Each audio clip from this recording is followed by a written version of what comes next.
So this is the last chapter in the short format course that you're doing right now. And this is chapter 5, which is what to do when things go wrong.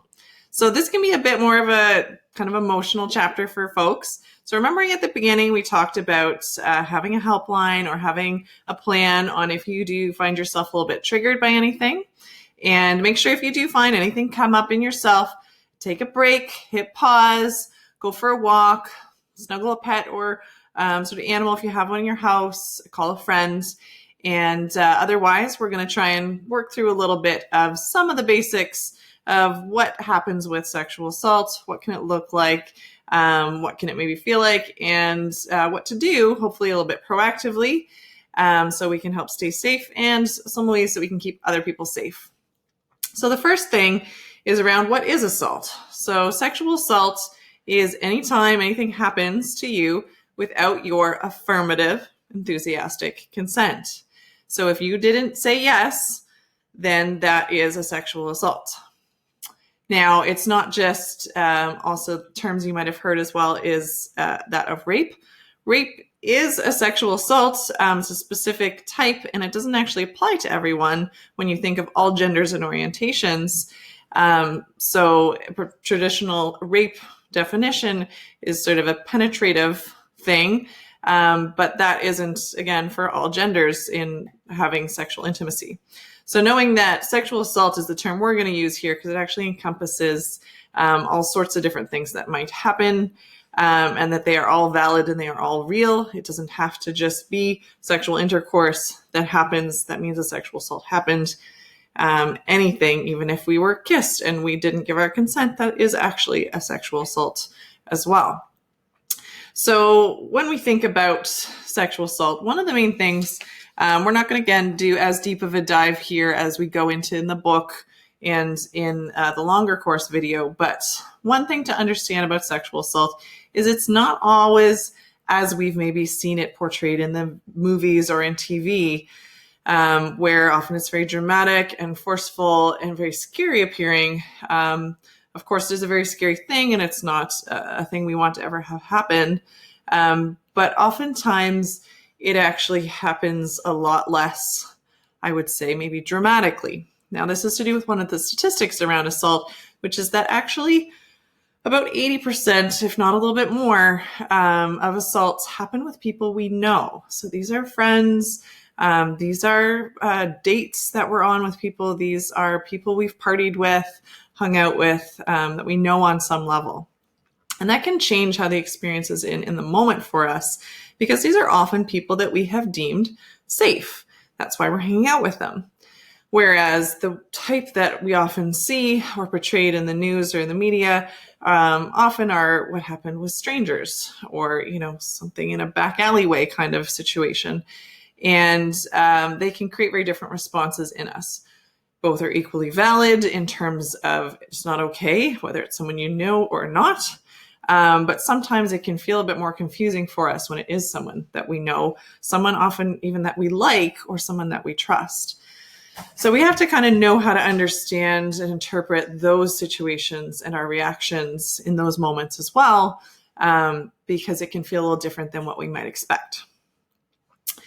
A lot of times when we looked at that house and the different reactions, when we feel helpless or trapped or threatened, we can often go into those bottom two floors, which can be fight or flight, or it can be that shutdown response. We can feel numb or dissociated and not always like it's an emergency right in the moment that something's happening. So what we're going to talk about right now is a little bit of a proactive understanding and approach for how to recognize when we've gone from that safe person, friend, partner, date that we're on to an experience that now is no longer safe, or no longer something that is where we want to be or how we want to keep engaging.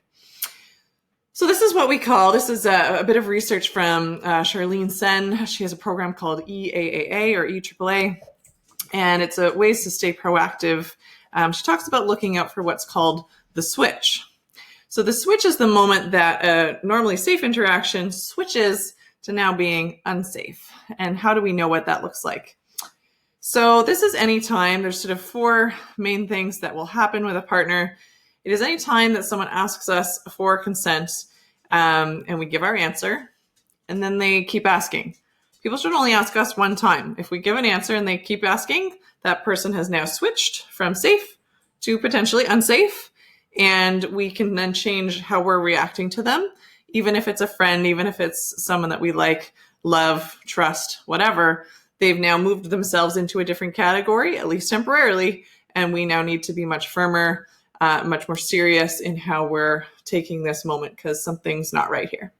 So anyone that keeps asking, anytime anyone pressures, right, trying to sort of talk you into something, keeps sort of giving you reasons why this should happen or why you should go along with it.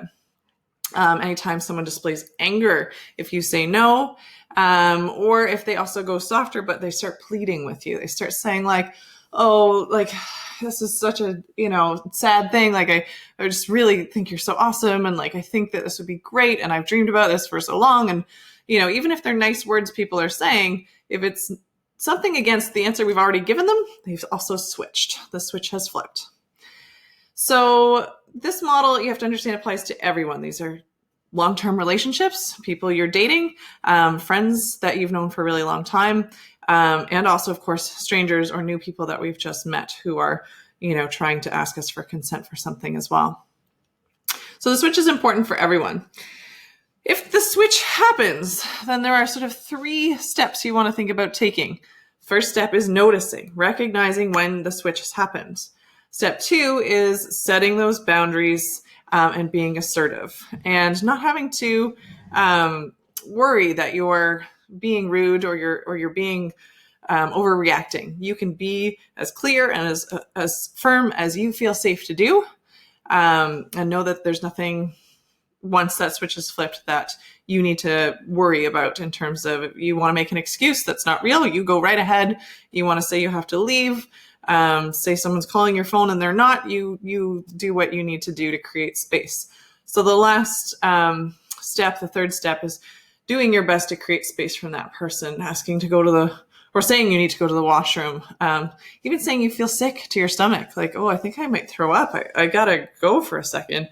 Anything to get space from that person who's no longer in that safe zone anymore. So if you notice that switch, remind yourself you don't have to be nice. There's a handout here on noticing the switch that I want you to look at. It tells you those different items, and it asks you to write a short script. So again, imagining this happening and imagining how we would actually respond in the moment can be really important to do prior to ever finding ourselves in this situation in real life. If the first time we ever practice being assertive or imagining dealing with this is when it's actually happening, it can be much, much harder to make it happen and to answer and be assertive in ourselves the way we wanted to. So practicing it, the second page there talks about practicing steps to consider. The first in there talks about using your mantras. That's something we talk about in the book in the long format. But briefly, that's the idea of a repetitive, encouraging statement in your mind that helps you remember your rights. So going back to that, your sexual rights handout as well. Noticing your reactions as you practice this, doing it in front of the mirror, or if you can find someone to even role play this with, is excellent as well. Quickly, I want to, again, just touch on, there's so much more information on this, but a few key points I want you to understand around what can happen after a sexual assault is that we don't always feel like we think we might. We often have this idea of imagining that it's going to be completely clear, completely black and white. We'll have felt really scared. It'll be very obvious what happens. Some of the things that our brain does to try to cope with bad things happening in our lives is to soften the blow in a psychological way. So our brain can kind of say to us reasons why that didn't count or it wasn't that big of a deal. There's some fancy terms for this. It's called cognitive dissonance and different things like that. But what this is really getting after is the idea that our brains sometimes aren't going to give us the clearest feelings right after. So if we're ever not sure, we know something feels a little off, try talking it through with someone that you trust, a parent, a wise friend or peer, a teacher, a counselor, a therapist, a helpline if you don't know where else to turn. And that can help give you a bit more perspective on if your brain's doing one of these protective responses and help you work through what maybe really happened. Know that you always have a right to help, to get help, to talk about it. There is no situation that's bad enough or not bad enough that deserves help or support. Anytime you feel you need support in something like this, you always deserve it. Know that you might have different responses as well. Some people get various types of emotional reactions, but some people don't. Some people feel like they want to not be sexually active or intimate for a while after. Some people feel the desire to do it more as a way to reclaim power and control. So just knowing that there's a whole lot of different options. If you're interested in knowing more, definitely check out the book. It'll talk a lot more in depth so you understand what to do and what that might feel like, what your options are. So helplines. Also doing a sexual assault evidence kit afterwards. If anything bad does happen to you, know that that is an option as well. The last thing we're going to quickly touch on is something called bystander intervention. Bystander intervention is a approach that just basically means if you see something, say something. In the book and in the long course format, we talk about the 4 Ds, 4 different ways that you can kind of practice intervening. So there's delegating, being direct, documenting, being direct. Anyway, so documenting is if you can't help, you're recording something. Delegating is if you can't intervene yourself, you're asking friends or partners to. And being direct is saying directly what's wrong or how to intervene. And I will post in the comments of this what the last D is. It's totally escaping me right now. So just so you know that there are options, again, there's a full and more detailed explanation in the book and in the long course format. So try to get your friends on board that if anyone else sees something that you all kind of watch out and help together as well. So this kind of wraps up our final aspects of this short course format, giving you that broad overview, sort of skimming the surface of the most important things. And the one big takeaway I want you to think about is right now, even in this moment of just having done the short course itself, you probably know more than a lot of your peers and your friends around consent right now. And that's really powerful. That's really important. And I would love if you would go out and tell the world about this type of consent information. Share this resource of the book. I have all sorts of additional resources in the back of the book, things I link in the long course format, other things as well. People need to know about this. We all need to know and be on the same page for all of this stuff to work together. So congratulations on taking that first step on becoming more consent literate, understanding this stuff better. And please share this with your friends, your family, your community, your school, because it's really, really important stuff. It's how we're all going to stay safe and empowered together if we're all on the same page and we truly understand this all as a group. So thanks again. I will post a little sort of assessment at the end of this course that gives you a space to ask any additional questions you might have. If they are answered in the long course format of the book, I'll just put little notes, but if there's new stuff that shows up, I might gather that stuff together and create little like FAQ, frequently asked questions, and make little extra videos for this course. And I'll post them over time if things get brought up all together. So thanks again for tuning in. I hope you do continue your learning from here. Check out the book, check out the long course format, keep learning because there's so much more even than just what we've covered here today. But amazing job on doing this first step and being so much more of an empowered person for having known this stuff now.